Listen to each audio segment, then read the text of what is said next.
पाकिस्तान के बीच चल रहा तनाव अब भयंकर वाली जंग में तब्दील हो रहा है। पाकिस्तान ने 8 और 9 मई की रात को ड्रोन से हमला किया, जिसमें सैकड़ों ड्रोन शामिल हैं जो पाकिस्तान को तुर्की ने दिए हैं। लेकिन कल रात को पाकिस्तान ने वो हरकत कर दी है जिसके बाद उसका खात्मा अब जरूरी हो गया है। पाकिस्तान अब बैलिस्टिक मिसाइलें भी भारत पर दागने लगा है, जिसके बाद भारत का सब्र का बांध टूट गया है। पाकिस्तान के हमले के बाद भारत ने पाकिस्तान पर ऐसा पलटवार किया है जिसकी गूंज चीन छोड़ो अमेरिका तक पहुंच गई है। सवाल है, पाकिस्तान की फतह 2 बैलिस्टिक मिसाइल को भारत ने किस हथियार से रोककर चीनी तकनीक की पोल खोल दी? पाकिस्तान को जवाब देने भारत ने क्या किया? किस बैलिस्टिक मिसाइल से पाकिस्तान को भारत ने हिलाकर रख दिया? कौन सी है भारत की वो गुमनाम मिसाइल जिसने पाकिस्तान के 4 से 5 एयरबेस, पाकिस्तान के ड्रोन अड्डों को मिट्टी में मिला दिया? और भारत ने पाकिस्तान में ऐसा क्या किया जिसके बाद अमेरिका ने भी भारत को धन्यवाद कहा है और कहा कि अब न्याय हुआ है? पाकिस्तान ने अपनी पुरानी आदत के मुताबिक अंधेरे का फायदा उठाते हुए भारत पर ड्रोन्स का एक झुंड भेज दिया। उनका इरादा था भारत में दहशत फैलाना, नुकसान पहुंचाना। लेकिन हमारे जांबाज एयर डिफेंस सिस्टम और हमारी वायुसेना की सतर्कता ने उनके हर मंसूबे पर पानी फेर दिया। एक एक करके पाकिस्तानी ड्रोन्स को आसमान में ही बारूद के ढेर में तब्दील कर दिया गया। ये नजारा देखने लायक था, जैसे दिवाली की आतिशबाजी हो रही हो। लेकिन ये आतिशबाजी पाकिस्तान के ताबूत में आखिरी कील ठोकने जैसी थी। जब ड्रोन से बात नहीं बनी, जब पाकिस्तान को लगा कि वो भारत का बाल भी बांका नहीं कर पा रहा, तो उसकी बौखलाहट और बढ़ गई। हताशा में, गुस्से में पाकिस्तान ने वो कदम उठाया जो उसकी सबसे बड़ी गलती साबित हुआ। उसने अपनी नई नवेली चीन की मदद से बनी फतह 2 बैलिस्टिक मिसाइल भारत की ओर दाग दी। उन्हें लगा कि ये मिसाइल भारत में बड़ी तबाही मचाएगी, कि भारत इसका जवाब नहीं दे पाएगा। लेकिन अफसोस, पाकिस्तान की ये खुशफहमी भी चंद पलों में हवा हो गई। भारत के अभेद्य सुरक्षा कवच, हमारे world class anti ballistic missile defence system ने फतह 2 को हवा में ही पहचान लिया और पलक झपकते ही उसे इंटरसेप्ट करके आसमान में ही राख के ढेर में बदल दिया। पाकिस्तान का गुरूर, उसका घमंड, सब धुआं धुआं हो गया। लेकिन कहानी यहीं खत्म नहीं होती दोस्तों। भारत का गुस्सा 7वें आसमान पर था। पाकिस्तान की लगातार की जा रही इन हरकतों ने भारत को वो कदम उठाने पर मजबूर कर दिया जिसकी शायद किसी ने कल्पना भी नहीं की होगी। सूत्रों से जो जानकारी छन छन कर आ रही है वो रोंगटे खड़े कर देने वाली है। भारत ने पाकिस्तान की इस हिमाकत का जवाब दिया है, और ऐसा जवाब दिया है कि पाकिस्तान आने वाली कई नस्लों तक इसे भूल नहीं पाएगा। खबर है कि भारत ने भी जवाबी कार्रवाई में पाकिस्तान पर बैलिस्टिक मिसाइलें दागी हैं। कौन सी मिसाइलें, कितनी मिसाइलें, ये अभी पूरी तरह साफ नहीं है। लेकिन जो खबरें आ रही हैं उनके मुताबिक भारत की मिसाइलों ने पाकिस्तान में हाहाकार मचा दिया है। पाकिस्तान के कम से कम 4 से 5 बड़े एयरबेस पूरी तरह तबाह हो गए हैं। सोचिए, वो एयरबेस जहां से पाकिस्तान भारत के खिलाफ साजिशें रचता था, आज वो मलबे के ढेर में तब्दील हो चुके हैं। इतना ही नहीं, पाकिस्तान जिन ठिकानों से भारत पर ड्रोन हमले कर रहा था, उन ड्रोन लॉन्च पैड्स को भी भारतीय जांबाजों ने चुन चुन कर निशाना बनाया है और उन्हें नेस्तनाबूद कर दिया है। पाकिस्तान के पसीने छूट रहे हैं। इस्लामाबाद से लेकर रावलपिंडी तक खलबली मची हुई है। और तो और, इस सैन्य एक्शन के बाद दुनिया के सबसे ताकतवर मुल्क अमेरिका ने भी भारत को धन्यवाद कहा है। जी हाँ, आपने सही सुना। अमेरिका ने भारत की इस कार्रवाई का खुलकर समर्थन किया है और भारत को शुक्रिया अदा किया है।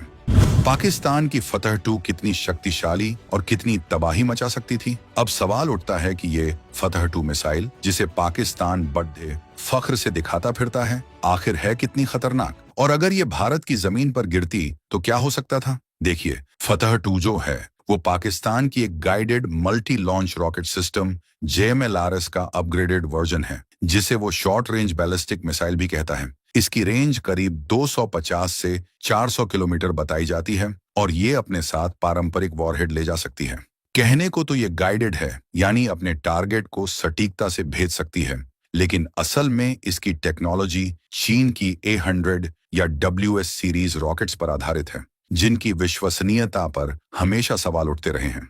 अगर ये मिसाइल खुदा न खास्ता भारत के किसी शहर या महत्वपूर्ण सैनिक ठिकाने पर गिरती तो यकीनन नुकसान होता। ये अपने साथ करीब 200 किलोग्राम तक विस्फोटक ले जा सकती है, जो एक बड़े इलाके में इमारतों को नुकसान पहुंचाने, जान माल की हानि करने और दहशत फैलाने के लिए काफी है। लेकिन हमारे आयरन डोम जैसे डिफेंस सिस्टम, हमारे S-400 जैसे ब्रह्मास्त्र ने इसे खिलौना साबित कर दिया। पाकिस्तान का ये फतह का सपना भारत के डिफेंस शील्ड से टकराकर शिकस्त में बदल गया। ये दिखाता है कि भारत अपनी सुरक्षा को लेकर कितना तैयार है। कैसे पाकिस्तान की चीन निर्मित मिसाइलें भारत के लिए खिलौना साबित हो रही हैं। और ये सिर्फ फतह 2 की बात नहीं है। पाकिस्तान के जखीरे में जितनी भी मिसाइलें हैं, उनमें से ज्यादातर या तो चीन की सीधी कॉपी है या फिर चाइनीज टेक्नोलॉजी पर आधारित है। चीन का माल चले तो चांद तक, नहीं तो शाम तक। ये कहावत चीनी मिलिट्री हार्डवेयर पर भी फिट बैठती है। दुनिया जानती है कि चीन अपने हथियारों की क्वालिटी से ज्यादा क्वांटिटी पर ध्यान देता है। ये मिसाइलें कागजों पर तो बड़ी खतरनाक दिखती हैं, बड़े बड़े दावे किए जाते हैं, लेकिन जब असली मुकाबले की बारी आती है, जब सामने भारत जैसा टेक्नोलॉजिकली एडवांस्ड और बैटल हार्डन्ड देश हो, तो इनकी हवा निकल जाती है। भारत के पास आज स्वदेशी पृथ्वी, अग्नि, प्रलय जैसी घातक मिसाइलें हैं, तो वहीं S-400 जैसा दुनिया का सबसे बेहतरीन एयर डिफेंस सिस्टम भी है। हमारी इलेक्ट्रॉनिक वॉरफेयर क्षमताएं इतनी उन्नत हैं कि हम दुश्मन की मिसाइलों को रास्ते में ही भटका सकते हैं, उन्हें जाम कर सकते हैं। पाकिस्तान भले ही चीन से हथियार खरीदकर अपनी ताकत दिखाने की कोशिश करे, लेकिन भारत की स्वदेशी शक्ति और हमारे मित्र देशों से मिली सर्वश्रेष्ठ टेक्नोलॉजी के सामने उनकी ये मेड इन चाइना मिसाइलें बच्चों के खिलौने से ज्यादा कुछ नहीं है। 9 मई की रात यही साबित हुआ। पाकिस्तान का फतेह का सपना भारत के डिफेंस शील्ड से टकराकर चकनाचूर हो गया। जवाब में भारत ने पाकिस्तान में कितनी तबाही बरसाई है, कितनी मिसाइल दागी और पाकिस्तान को कितना नुकसान हुआ। अब आते हैं उस मुद्दे पर जिसका सबको इंतजार है। भारत ने जवाब में क्या किया और कितना बड़ा नुकसान पहुंचाया। देखिए, आधिकारिक तौर पर अभी पूरी जानकारी सामने नहीं आई है, लेकिन जो खबरें इंटेलिजेंस सोर्सेज से लीक होकर आ रही हैं, वो पाकिस्तान के लिए किसी बुरे सपने से कम नहीं है। बताया जा रहा है कि भारत ने एक के बाद एक कई बैलिस्टिक मिसाइलें पाकिस्तान के अंदर तक दागी। कितनी? कुछ रिपोर्ट्स दर्जनों मिसाइलों का जिक्र कर रही हैं, लेकिन सटीक संख्या अभी गोपनीय है। लेकिन जो नुकसान हुआ है वो जग जाहिर होने लगा है। कम से कम 4 से 5 पाकिस्तानी एयरबेस, जहां से उनके फाइटर जेट्स ऑपरेट करते थे, जहां उनके अटैक हेलीकॉप्टर्स तैनात थे, वो अब मलबे के ढेर में बदल चुके हैं। रनवे बर्बाद हो चुके हैं, हैंगर्स तबाह हो चुके हैं, फ्यूल डंप्स में आग लगी हुई है। इसके अलावा पाकिस्तान के वो तमाम लॉन्च पैड्स और कमांड सेंटर्स जहां से वो भारत के खिलाफ ड्रोन ऑपरेशंस चला रहा था, उन्हें भी प्रिसीजन के साथ निशाना बनाया गया है। कहा जा रहा है कि इन हमलों में पाकिस्तान के कई टॉप मिलिट्री कमांडर और विदेशी ट्रेनर्स भी हताहत हुए हैं। हालांकि इसकी पुष्टि होना बाकी है। पाकिस्तान में इस वक्त इमरजेंसी जैसे हालात हैं। अस्पतालों में घायलों की भीड़ है और सरकार सच छुपाने की पूरी कोशिश कर रही है, लेकिन सच छुपता नहीं। भारत ने जो तबाही बरसाई है, उसकी गूंज इस्लामाबाद के सत्ता के गलियारों तक सुनाई दे रही है। भारत ने पाकिस्तान पर संभावित रूप से कौन सी 6 बैलिस्टिक मिसाइलों से हमला किया है, तो सवाल यह है कि भारत ने किन मिसाइलों का इस्तेमाल किया होगा। भारत के तरकश में ऐसे कई तीर हैं जो दुश्मन को पलक झपकते नेस्तनाबूद कर सकते हैं। अगर हम संभावित मिसाइलों की बात करें तो कुछ नाम सबसे आगे आते हैं। प्रलय मिसाइल, ये भारत की नई नवेली क्वाजी बैलिस्टिक मिसाइल है। 150 से 500 किलोमीटर की रेंज वाली ये मिसाइल अपने साथ 350 से 700 किलोग्राम का वॉरहेड ले जा सकती है। इसकी खासियत है इसकी स्पीड और मैन्यूवरेबिलिटी, यानी ये हवा में अपना रास्ता बदल सकती है, जिससे इसे इंटरसेप्ट करना लगभग नामुमकिन हो जाता है। बॉर्डर के पास के एयरबेस और लॉन्च पैड्स के लिए ये परफेक्ट है। प्रहार मिसाइल, ये भी एक सॉलिड फ्यूल सतह से सतह पर मार करने वाली टैक्टिकल बैलिस्टिक मिसाइल है। इसकी रेंज करीब 150 किलोमीटर है और ये बहुत तेजी से डिप्लॉय की जा सकती है। छोटे महत्वपूर्ण टारगेट्स के लिए ये एक घातक हथियार है। पृथ्वी 2 मिसाइल, ये भारत की जानी मानी शॉर्ट रेंज बैलिस्टिक मिसाइल है। करीब 350 किलोमीटर की रेंज और 500 किलोग्राम वॉरहेड क्षमता के साथ ये दुश्मन के बड़े सैनिक ठिकानों, कमांड सेंटरों को तबाह करने में सक्षम है। शौर्य मिसाइल, ये एक canister launched hypersonic surface to surface tactical missile है।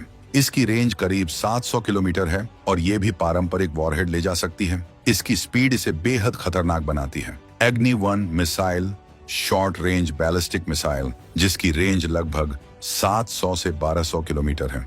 अगर भारत ने थोड़ी अंदर के टारगेट्स को निशाना बनाया है तो इसका इस्तेमाल भी संभव है। ब्रह्मोस क्रूज मिसाइल, हालांकि ये बैलिस्टिक नहीं, क्रूज मिसाइल है, लेकिन इसकी स्पीड मैक 2.8 और सटीकता इसे किसी भी हाई वैल्यू टारगेट के लिए काल बनाती है। इसे जमीन, हवा और समंदर कहीं से भी लॉन्च किया जा सकता है। एयरबेस या कमांड सेंटर जैसे पिन पॉइंट टारगेट्स के लिए ये एक उत्कृष्ट विकल्प है। इनमें से किसी एक या इनके कॉम्बिनेशन का इस्तेमाल किया गया हो सकता है। मकसद साफ था, दुश्मन को सटीक और करारा जवाब देना। भारत जब मारता है तो दुश्मन पानी भी नहीं मांगता।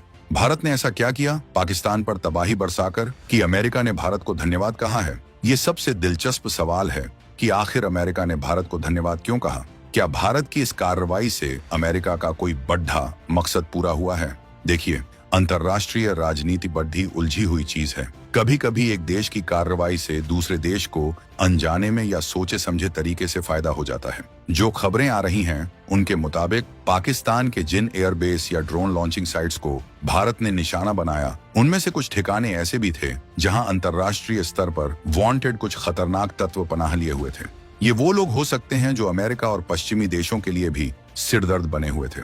जो भारत की कार्रवाई में तबाह हो चुका है, जिसके बाद अमेरिका ने भारत के जोरदार और सटीक एक्शन के लिए भारत को धन्यवाद कहा है। हालांकि आप इस पूरी रिपोर्ट पर क्या कुछ कहना चाहेंगे, कमेंट में लिखकर जरूर बताइएगा।